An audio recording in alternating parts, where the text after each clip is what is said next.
जब इंसान का सब कुछ टूट जाता है, जब रोटी से ज्यादा आंसू खाने पड़ते हैं और जब हर दरवाजा बंद मिल जाता है, तब अल्लाह कहीं दूर पहाड़ों में किसी के लिए एक रास्ता छुपा कर रखता है। बस उसे मिलने के लिए हिम्मत चाहिए। ये कहानी उसी हिम्मत की है और उस तकदीर की जिसे सिर्फ दिल से देखने वाले पढ़ पाते हैं। फेडिन, पहाड़, ठंडी हवा, धुंध में एक इंसान।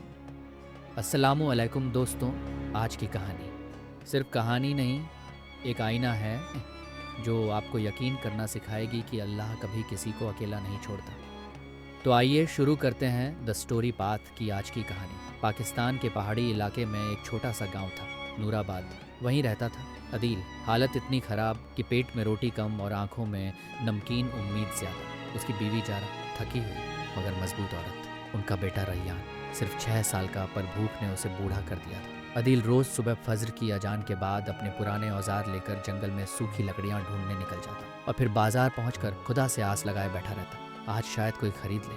मगर अक्सर लकड़ियाँ नहीं बिकती थीं और आंखें भीगी हुई ही घर लौटता। एक दिन रैयान रात को भूख से रोते रोते सो गया। जरा ने धीमे से कहा, अदील, बच्चे की हड्डियां नजर आने लगी हैं। उसके दिल पर जैसे किसी ने पत्थर रखा हो। रात को अदील ने आसमान देखा, अधूरा चांद और टूटी हुई दुआ। या अल्लाह, क्या मेरी तकदीर में बस ये अंधेरा ही लिखा है? उस रात उसे एक ख्याल कुरेद गया, अगर तकदीर आसमान पर लिखी है तो मैं पहाड़ों पर जाकर उसे ढूंढ कर लाऊंगा। सुबह कुछ सूखी रोटियां बोरी में रखी जारा और रैयान को सोता छोड़ वो चुपचाप निकल पड़ा। पहले दिन रास्ता आसान था, दूसरे दिन मुश्किल, तीसरे दिन पैर जवाब देने लगे।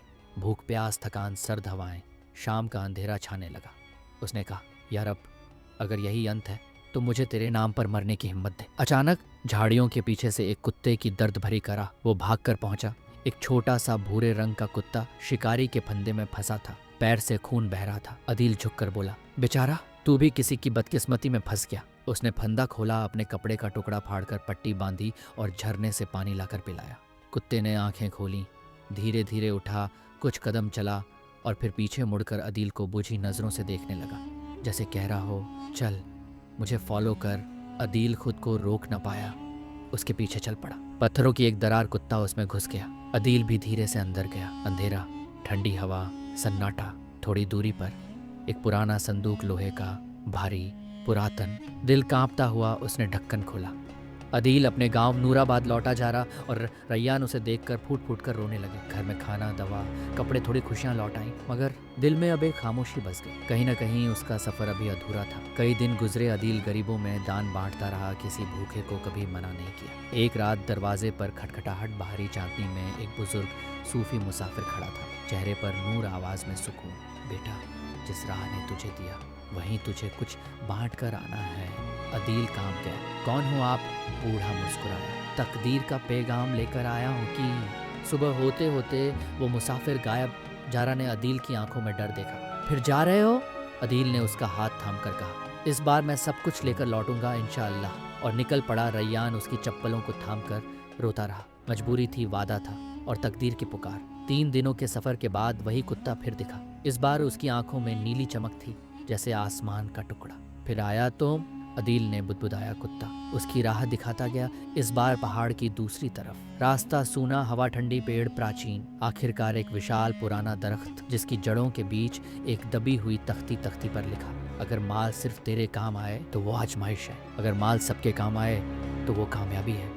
अचानक धरती फटी, एक गहरी गुफा का दरवाजा खुला। अदील भीतर गया। दीवारों पर कुरानी नक्शे जैसे निशान, बीच में एक पत्थर का मिंबर। एक नरम आवाज गूंजी, अदील, अमानत सिर्फ पैसा नहीं, अमानत लोगों की उम्मीद है। उसकी आंखें भर आईं। या अल्लाह, मैं तैयार हूँ जो तेरा हुक्म। एक और संदूक, इस बार अमानत के कागजात, दौलत और एक वसीयत। जिस दिल में तकलीफ देखें उसकी तकदीर बदल दे, यही तेरे खजाने का असली मकसद है। अदील ने सिर झुका लिया। मेरा काम अब समझ आ गया। नूराबाद वापस आया तो गांव बदहाल था। आसमान ने बारिश रोक दी थी, सूखा पड़ा था, लोग भूखे, बीमार, परेशान। अदील ने बोले, बगैर सब कुछ गांव वालों में बांट दिया। मस्जिद की मरम्मत, एक छोटा दवाखाना, बच्चों के लिए मुफ्त तालीम, रोजाना का लंगर, विधवाओं की मदद, हर गरीब की जिम्मेदारी। गांव खुशहाल हो गया। लोगों की दुआओं में अदील का नाम चमकने लगा। मगर रात के सन्नाटे में वो फिर पहाड़ों की ओर देखता। कहीं कुछ अभी भी बाकी है। समय बीता, रैयान जवान होने लगा, अदील बूढ़ा। एक शांत शाम, उसी कुत्ते की हल्की चाल फिर सामने। अदील मुस्कुराया। मेरा हिसाब मुकम्मल होने का वक्त आ गया। कुत्ता धीरे से पीछे मुड़ा, पहाड़ों की ओर चल पड़ा। अदील ने आखिरी बार झाड़ा और रैयान के सिर पर हाथ फेरा और धीरे से फुसफुसाया, अल्लाह पर भरोसा रखना, मैं वहीं जा रहा हूँ जहाँ मेरी तकदीर ने मुझे आवाज़ दी थी। अगली सुबह गांव वाले खोजते रहे।